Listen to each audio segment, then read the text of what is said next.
Lahat talaga kayang gawin ng isang taong tunay na nagmamahal. Isang taong hindi susuko upang makuha ang puso mo kahit pigilan pa siya ng mga taong nakapaligid sa iyo.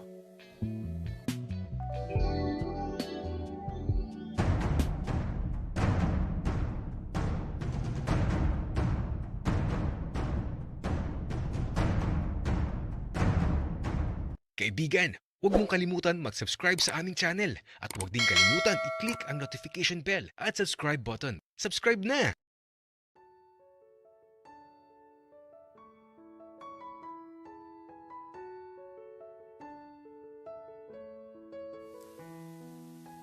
Mula sa paggising ko, ngayong araw ng Sabado, bumangon ako kaagad at eto, nagsimula na ako maglinis ng bahay namin.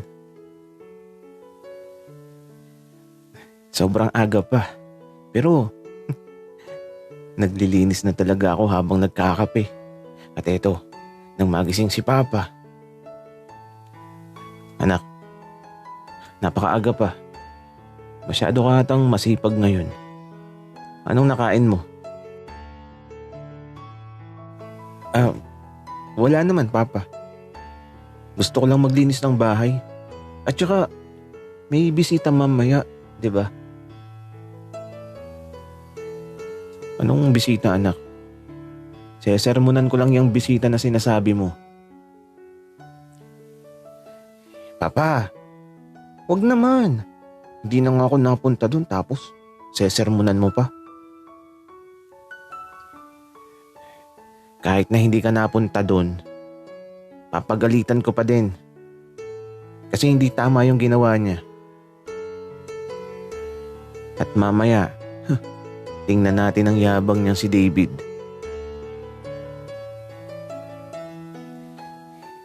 Papa naman, aawayin mo ba ulit? Hindi ka na naawa?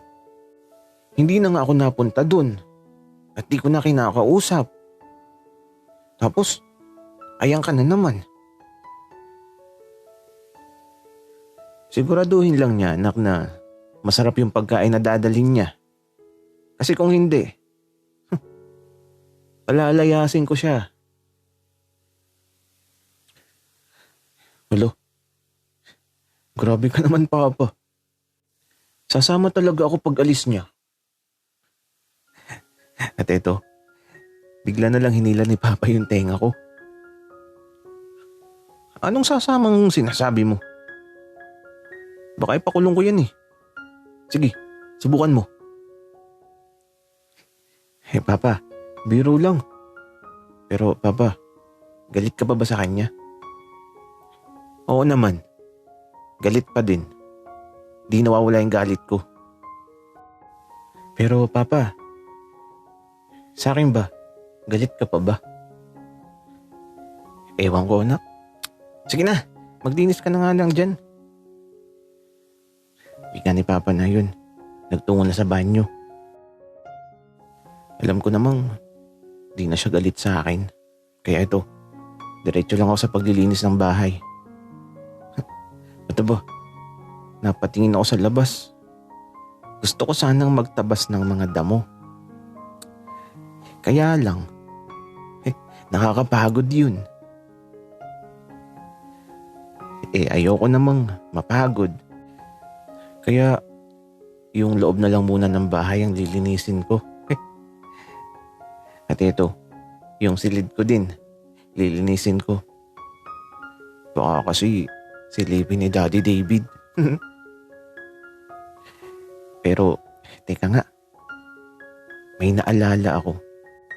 Yung kahon na binigay sa akin ni Benji, nagaling sa papa niya. Munti ko nang makalimutan yun. Itinago ko kasi yun. Baka kasi makita ni Papa. Kaya naman, naglock na muna ako ng pintuan ng silid ko. At eto, kinuha ko yung maliit na kahon. Naggrabe yung pagkakasara. Ang hirap buksan. Ano ba kasing laman nito? Bakit saradong sarado? Gumamit pa talaga ako ng gunting para mabuksan ang kahon. Ang daming tape eh. At sa wakas, eto na. Bubuksan ko na. Medyo kinakabahan ako. Nakalimutan ko na talaga to. Pero ano kaya ang laman nito? Kaya naman, eto na. Dahan-dahan lang ako sa pagbubukas ng maliit na kahon. At nang mabuksan ko na, napangiti na lang talaga ako. Ano ba yan? Lollipop lang palang laman. Isang pirasong lollipop tapos may papel na ito. Mukhang may nakasulat. Kaya binasa ko.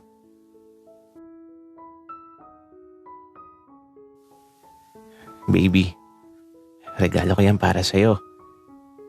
Alam ko kasing miss mo na ang lollipop ko. Pero yan na lang muna. Pero huwag kang mag-alala. Kapag okay na ang lahat, hindi na kahon ang bubuksan mo. Brief ko na. Hello? Grabe naman si Dodi. Ay naku. Napaka-L niya talaga. Pero gusto ko yun. Nakakamiss buksan yung brief niya. Nakakamiss makita ang ibong naglilimlim sa dalawang itlog. Kaya ito, itinago ko na yung kahon pero kinain ko na yung lollipop. At ito, nagpatuloy na ako sa ginagawa ko. Tamang linis lang sa sala, sa kusina, at sa kwarto ko. At nang malinis na ang lahat ng sulok, eto na. Di ko na namalayang malapit nang magtanghaling tapat. 10 a.m. na. Kaya naman naligo na ako. Kailangan kasi fresh ako mamaya tapos mabango. At cute. Baka kasi kapag nakita ko ni Daddy na haggard baka palitan niya ako. Hindi pwede yun. Ang tagal ko tuloy naligo. Kaya nung matapos ako, mag-11 a.m. na. Halos isang oras na pala ako sa banyo. Pero kailangan ko na magmadali. At baka dumating na si Daddy David. Ang asawa ko.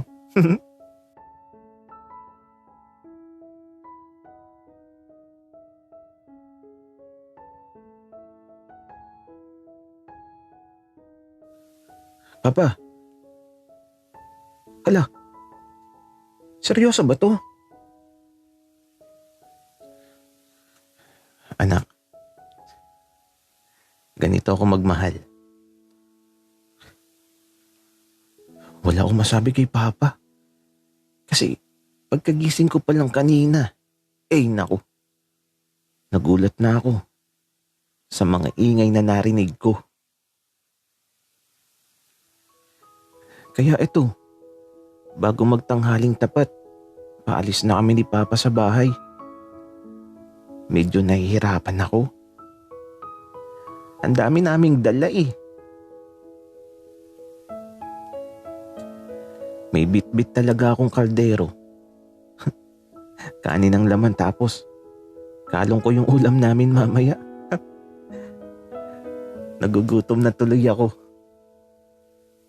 At eto, nakasunod lang sa amin yung isang sasakyan.